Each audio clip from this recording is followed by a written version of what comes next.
Hello, everyone. Welcome to Grid Tonight, your weekly motorsports news program. I'm Kobe Lambert from the Podium Finish. With me tonight is our supercars expert, Adam Limerys. I also want to wish all of our viewers a happy Cinco de Mayo. We have three items on the agenda tonight: a Formula One feel-good story, supercars, and Formula E pick a winner. But we'll start off with the historic day in NASCAR.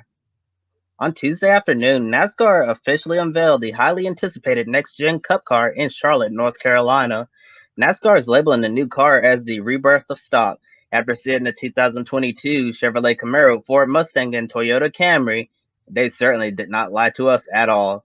One of the major changes is the departure from a steel body to the composite body car like we see in the NASCAR Xfinity Series. This will be produced by the same company, Five Star Fabricated Incorporated. John Pross, NASCAR Senior Vice President of Racing Innovation, says the composite body and cup will allow the cars to make contact with the wall and not have a significant impact on car performance, basically promoting rubbing his racing process, hopeful that this will encourage the drivers to get more aggressive on the racetrack.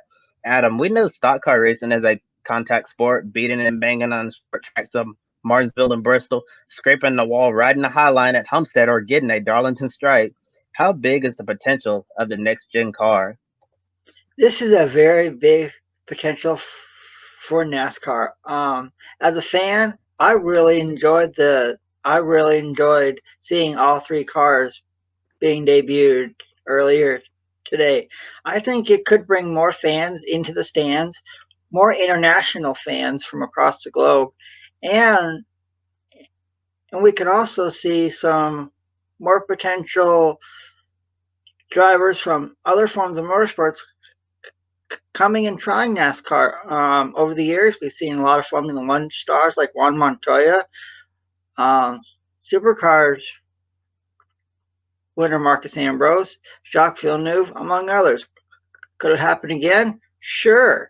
I think this is a really, I think this is a really good step in NASCAR's history, and I believe the fans are really going to like it. Yeah, the other details about the car includes a symmetrical design, eliminating the skew and tail offset from the center line that the NASCAR Cup teams have used to generate side force on the right side of the car. Prof says this will put everything back in the driver's hands, exactly what the drivers and fans alike have been asking for many years now. He also adds with the bigger tires, there will be increased mechanical grip, which is a key element for the cars we see down under in the Repco Supercars Championship. Another component coming to NASCAR but seen in supercars as well is the sequential 5-speed shifter, allowing the drivers to bump forward and back when changing gears, a change from the traditional 4-speed H pattern. As our supercars expert, Adam, for our viewers out there unfamiliar with mechanical grip and the sequential 5-speed shifter, how will these new components to NASCAR impact what we see from the next gen car on the track in 2022? I believe with I believe the fans will really like this change. The supercars have had the the supercars have had the 5 gear the manual 5 gear in their cars for a very long time. The fans will get really into it. I believe it'll put more impact on the drivers. And overall, these cars will these cars will be really cool to see. Like like people have said in the past, win on Sunday, sell on Monday. I believe that I believe that's what the fans will be liking in the 2022 NASCAR Cup Series season. Comparison to the Gen 6 car that we have today, the next gen car will be 2 inches higher off the ground to increase airflow underneath. New front splitter, flat underbody, and a new component to NASCAR, but well known in the world of sports car racing, the rear diffuser, which will channel airflow moving under the car and eat up the dirty air that often makes it difficult to pass. We've seen drivers get closer to the driver head, but they hit the bubble of air and get stuck. The diffuser on the next gen car should help make it easier to pass. I mean, we can only hope.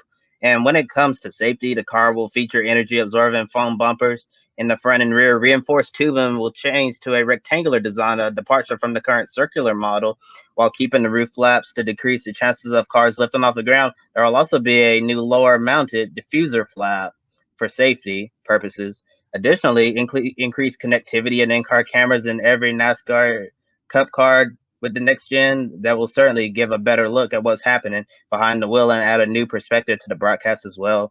At the moment, it appears that we'll see two different aero packages with the new car, similar to the 750 horsepower low downforce and 550 horsepower high downforce package. With the next gen car for short tracks and road courses, low downforce, low drag, higher horsepower, mile and a half, super speedways, high downforce, lower horsepower. And the number in terms of horsepower is still been determined by NASCAR at this time. Of course, we have the next gen car in plain sight now, but another detail many are wondering about is the new Cup engine coming several years from now.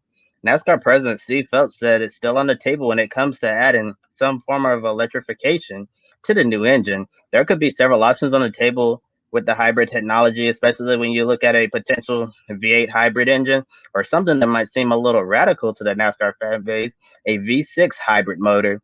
Adam, where do you see NASCAR going with the next generation engine, and what's your initial thoughts on everything we learned with the next gen car today as a whole? I believe the next gen car is what fans have been wanting for a long time. Um, for the fans who don't know, NASCAR stands for the National Association for Stock Car Auto Racing. We really haven't seen a stock car in NASCAR for a very long time. This, overall, it'll be very cool to see on track.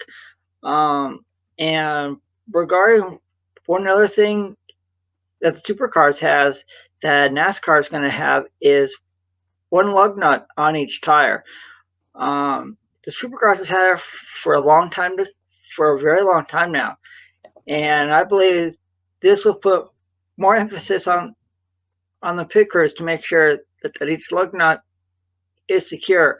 Um, when it comes to the pit stops in Supercar Series, um, tires and fuel, it's under 10 seconds. Could we see that in NASCAR now with the one lug nut? It could happen. Overall, I'm very happy with this announcement. And if I'm a NASCAR fan, I'm going to be wanting to see these cars in person at a race as fast as I can. Yeah, definitely very exciting times for NASCAR. And looking at the timeline for the new engine, Steve Phelps said that the new engine could be introduced in 2023 or at the latest 2024. Here are some other notable changes before wrapping up this very intriguing discussion. Independent rear suspension will replace the solid rear axle, and the track bar will also disappear. As you mentioned, Adam, a single lug nut 18-inch diameter wheel, leaving behind the traditional 15-inch wheel with 5 lug nuts. Plus, there's a rearview mirror camera inside the car, and that definitely brings NASCAR up to modern standards. And another interesting tidbit from Jim Utter at motorsport.com reported that each NASCAR Cup team will be limited to a total of 7 cars. And this will certainly save the teams a lot of money and help the smaller teams with less resources. And I do think we'll be watching how the teams come up with strategies when deciding which tracks to focus on when putting together the new cars.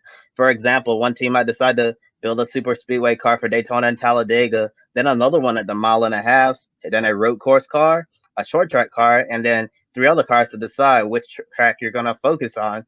And with 7 cars per team, it's definitely going to put a lot of pressure on everyone coming to Daytona in 2022. At the super speedways, we often see multi-car crashes and loss of torn up equipment. Imagine tearing up a car in the duels, then going to a backup for the Daytona 500, then getting involved in a big accident. So one race week, 2 lost cars, 5 left in your stable until you build more. Alan Cavana reported Denny Hamlin said the new car will initially be more expensive at the start of the new cycle, and over time costs are expected to go down. But it's likely going to be very important for the teams to get out of Daytona unscathed, or there will certainly be some setbacks. And on one final note, the Pro Invitational Series ran at Virtual Darlington on iRacing Wednesday night with the next gen car to give the fans a glimpse into the future. There's certainly a lot of buzz surrounding the next gen car and its stunning looks. And to all of our viewers out there, let us know in the comment section below which car do you find most appealing. And next, here's a feel good story that I mentioned at the top of the program. After Romain Grosjean's fiery crash at Bahrain, Mercedes F1 team boss Toto Wolff promised that he would get Grosjean a proper Formula One send off in the Mercedes F1 car. Toto kept his word and recently announced that Grosjean will drive Sir Lewis Hamilton's World Championship winning car at Grosjean's home track, Paul Ricard, also home of the French Grand Prix. On June 27th, he'll do a demo run at the French Grand Prix, and then 2 days later, June 29th, a full test day to drive the Mercedes F1 car in full anger. Toto Wolff said Mercedes wanted to make sure Romain Grosjean's long and successful Formula One career will end with positive memories, driving a superb car that won a world championship. And at the end of the day, Grosjean will close the chapter of his Formula One career on his own terms. And since we have two races before a Grid Live pre-race at a special time this Saturday at 4 p.m. Eastern Time, 1 p.m. Pacific, we're going to play a little pick a winner tonight. Adam, Supercars is at the Ben Motorsports Park. Formula E on the historic streets of Monte Carlo for the Monaco E-Prix. Starting with Supercars Race 1, Adam, who you have winning? Well, I guess I'm gonna go with Jamie Whincup. I believe coming off a win in Tasmania will give him will give him some momentum going into Talon Bend on Saturday. And I noted in the last round, we saw it seems like all of the teams have caught up to Shane Van Gisbergen, and the championship might become more competitive. But heading into a new race weekend, since it's been a little minute since we've seen some supercars action, I'm gonna say is gonna give the team time to regroup, and Shane Van Gisbergen is gonna win. And now looking at the Monaco E-Prix, Adam, who do you have winning that one? Well, I'm gonna have to go with the driver that he has had some success this year. But I'm gonna go with the driver that I picked earlier this year to win and didn't come through for me. I'm going to go with Antonio Felix da Costa winning at Monaco. Yes, Antonio Felix da Costa is certainly a great pick, and I'm sure a win would really help him in the title fight right now, trying to go 2 for 2 in Formula E. And I'm gonna go with the driver at Jaguar race, and I think Sam Bird is gonna get it done on the streets of Monte Carlo at the Monaco E-Prix. And we definitely encourage all of our viewers to participate in Pick a Winner. Give us your picks in the comments below. Who's winning Supercars Race 1 at the Bend and Formula E at Monaco? And that concludes another episode of Grid Tonight. Please like and subscribe to the Grid Network here on YouTube. We encourage you to visit our Patreon page and invest in us. Be sure to check out Pawbless to get your furry family members some special goodies. For Adam Lemeries, I'm Kobe Lambert from the Podium Finish. Thank you for watching and have a wonderful evening.